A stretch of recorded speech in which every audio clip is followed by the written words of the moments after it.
পড়িয়েছিলাম বলো তো?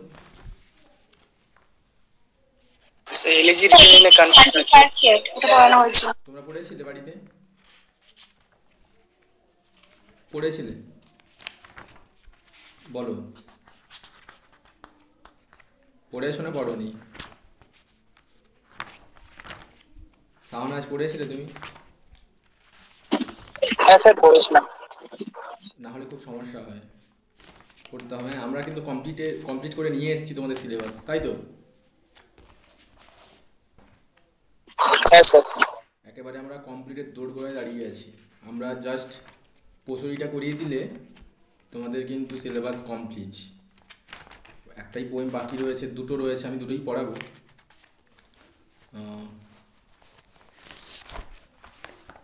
তো একটা করলেও হয়ে যাবে। তো তোমাদের আমি সব কিছুই দিয়ে দিয়েছি, নোটস এভরিথিং।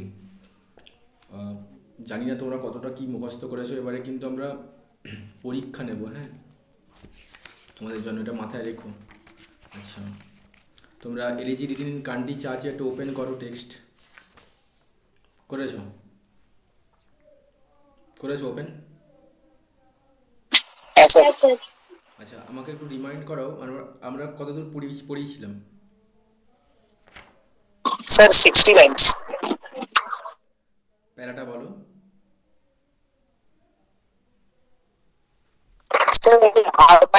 বলছে, far from the madding crowd ignoble strive, their sober wishes never learns to stray. Along the cool sequester's veil of life, they kept the noiseless tenor of their way. Okay, they maintain the cool life.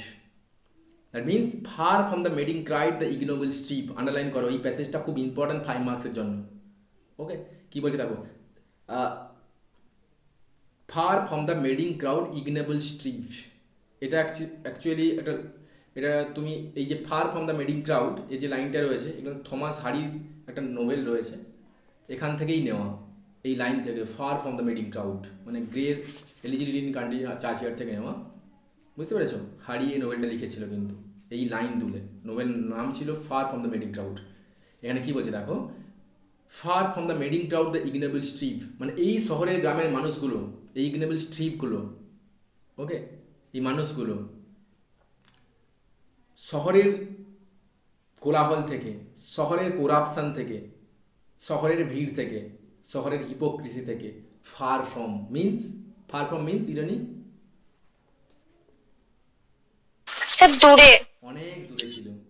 their sober wishes never learn to stray, and along the cool sequestered veil of life, তারা protected ছিল, okay, একাকী, okay, they maintain the cool life and even they had not complain, তারা এই জন্য কিন্তু কাউকে complain করেনি।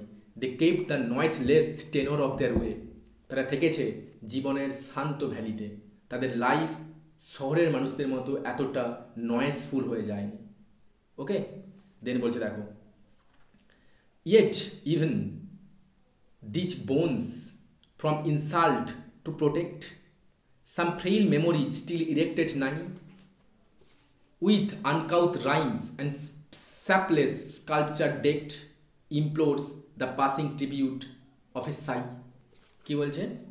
বলছে yet even these bones means এখানে বলো, bones means তাদের যে শরীর মারা যাওয়ার পরে। কবি এখানে বলছেন, অ্যাকচুয়ালি কবি এখানে ভিজিট করছেন কোথায়, আমি বলেছিলাম চাচিয়ারে, গ্রামের কোনো চাচিয়ারে ভিজিট করছেন। আমি তোমাদের একটা ছবি দেখিয়েছিলাম। এই চাচিয়ারগুলো তেমনভাবে ওয়েল মেনটেন্ড নেই, পাতা লতাগুল্ম ছড়িয়ে গেছে। এখানে কবি বলছেন yet even those bones from insult to protect, মানে এই বোনসগুলোকে, এই গ্রেভগুলোকে ঠিকঠাক করে হয়তো মানে জাঁকজমকপূর্ণভাবে সেগুলোকে সাজানো গোছানো নেই। Some frail memories still erected nigh, means frail memories, হয়তো তোমরা জানো তো এই স্মৃতিসৌধ যেগুলো হয় সেখানে খুব কিছু 4-5 লাইন লেখা থাকে, তার জন্ম থাকে, মৃত্যু থাকে, এগুলো দেখেছো? প্রার্থনা দেখেছো? হ্যাঁ স্যার দেখেছি। এখানে কি বলছে, এগুলো গ্রামের মানুষ, এখানে বলছে some frail memories still erected to nigh. Frail means কিছু মানে অস্পষ্ট মেমোরি হয়তো বা সেখানে লেখা আছে। কোনো বড় রকমের কবি এসে ওনাদেরকে লিখে যায়নি মৃত্যুর পরে, সেই ওদের গ্লোরিফাই করার জন্য সেই পোয়েট্রি হয়তো লেখা নেই, জাস্ট আবছা ওয়েতে যেগুলো মুছে যাচ্ছে হয়তো নেচারের আঘাতে। জাস্ট তুমি জন্মসাল এবং মৃত্যুসালটা হয়তো আবছা হয়ে পেয়েছো, এই জন্য বলেছে সাম ফেইল মেমোরিজটি রিলেটেড টু 9, হয়তো বা থেকেছে সেই সাম ফেইল মেমোরিজগুলো যেগুলো আবছা হয়ে গেছে, উঠে গেছে।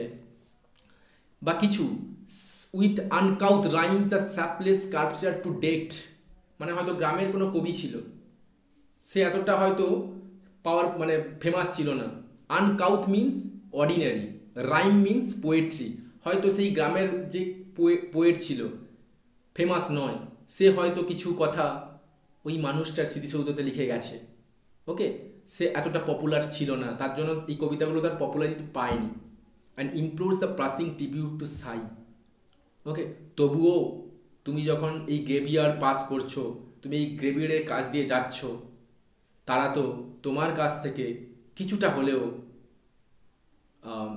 শ্রদ্ধা চায়, তুমি তাদেরকে একটু দেখো, তাদের তুমি স্যাডনেস ফিল করো, এটা তো সে চায়, করবে তো, না চাইবে না? ইরানি বলো।